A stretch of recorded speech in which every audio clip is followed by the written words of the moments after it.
안녕하세요. 직구 사입에 대한 핵심 정보를 모아서 알려드리는 직사마입니다.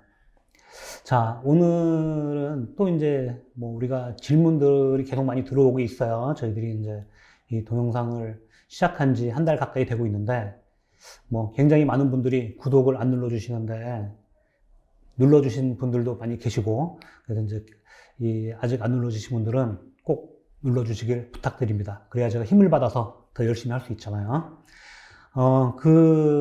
저희 이제 애청하시는 분들 중에서 따로 연락이 오셔가지고 질문을 주신 분이 있는데, 우리가 이제 그 직구 구매 대행을 하다 보면 굉장히 큰 핸디캡들이 있어요. 꼭 직구 구매 대행이기 때문에 발생되는 문제점에서 굉장히 큰 단점이 발생되는 것들이 몇 가지가 있죠.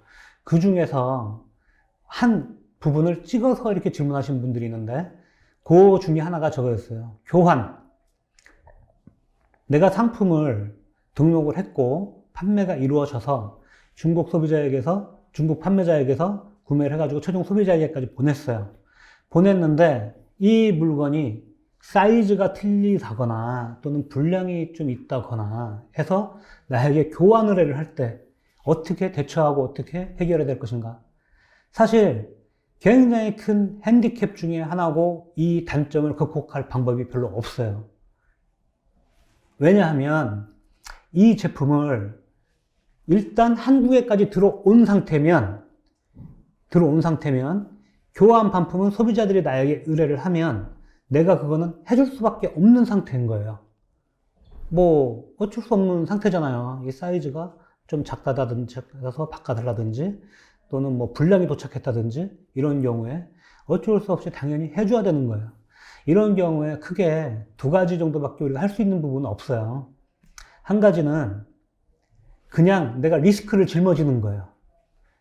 이게 이렇게 하면은 이게 무슨 해결 방법일 수가 없는 거죠. 하지만은 직구 구매 대행을 하기 위해서 어쩔 수 없이 발생이 될 수 있는 리스크 중에 하나다. 이 리스크를 감수를 할 수밖에 없다는 부분이 있는 거죠. 자, 한 가지는 뭐냐면 그냥 리스크를 감수하는 거예요. 그래서 이 손님한테 교환을 받아서 내가 그거를 가지고 있으면서 재판매를 하거나 나하고 연결되어 있는 오프라인이나 다른 무슨 장터나 이런 마켓 그런 데 있잖아요. 그죠? 이런 데에서 내가 그거를 최대한대로 싸게 그냥 처리를 한다. 요 방법이 한 가지죠. 리스크는 내가 짊어진다. 그리고 요 부분을 어떻게 좀 처리할 수 있는 백그라운드를 만든다. 이 백그라운드를 만드는 게 굉장히 중요합니다. 처음에 사업을 작게 시작할 때는 한 건, 두 건 들어오기 때문에 그냥 내가 이걸 주변 사람들한테 나눠주거나 이렇게 하지만 어느 정도의 매출이 막 일어나기 시작하면 교환들이 막 들어오기 시작하거든요.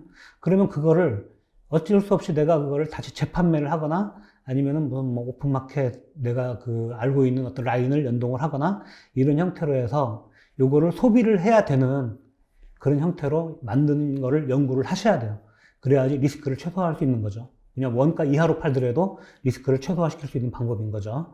자, 이거는 실질적으로 일어났을 때 얘기고, 사전에 미리 좀 체크를 하는 방법이 있어요. 사전에. 내가 구매할 때 당시에, 실제 판매자에게 나의 상황을 정확하게 인지를 시켜줘서 나는 직구 구매 대행을 하는 그런 비즈니스를 하는 사람이고, 내가 너에게 산 물건은 바로 소비자에게 가는데, 나와 너의 비즈니스의 영속성을 가하기 위해서는 최대한도로 네가 사이즈라든지 상품의 어떤 품질이라든지 이런 거를 정확하게 좀 파악을 하고 보내줘라. 이런 거를 한번 체크를 하는 게 좋고요. 그 다음에 또 한 가지는 여기서 중요한 게 한 개 또 나오죠. 배대지가 굉장히 중요해요. 배대지를 통해서 한번 더 걸러주는 거예요. 그걸 디테일한 부분을 굉장히 걸러줄 수는 없지만 최소한 사이즈나 컬러나 이런 부분들에 대해서 문제가 없게끔 한번 걸러주는 방법. 그래서 정리를 해드리면 어쨌든 직구 구매 대행 사업을 하다 보면은 이 교환이라는 큰 핸디캡에 닥칠 수밖에 없다. 그리고 리스크를 내가 받을 수밖에 없는데 그 리스크를 최소화하는 방법의 한 가지는 내가 그거를 별도로 따로 좀 판매할 수 있는 오프라인이나 온라인 마켓 등 이런데 중고장터 이런 데 있잖아요. 그런 걸 확보해가지고 거기서 싸게 팔아치우는 방법 한 가지가 있고, 또 한 가지는 기본적으로 중국 내에서 판매자나 배대지를 통해서 한번 걸러주는 방법. 일단 한국에 한번 들어오면 이 판매자가, 중국 판매자가 교환을 해준다고 해도 다시 중국으로 보내는 택배비에 대한 문제 때문에 이게 서로 굉장히 이게 어떤 책임 소재라든지 또는 뭐 누가 이 택배비를 지불해야 되느냐 이런 부분들, 그리고 중국으로 가는 택배비가 오히려 더 힘들고 비싼 경우도 있어요. 그러니까 이걸 다 한국에서 나중에 결국은 리스크를 감당하고 처리해야 된다. 그러기 위해서 좀 전에 말씀드린 그런 방법들을 이렇게 할 수밖에 없다. 이렇게 알고 계시면 될 것 같습니다. 자, 교환에 대해서 오늘 좀 정리해 드렸어요. 도움이 되신다고 생각하면 구독 꼭 눌러주시길 부탁드립니다. 감사합니다.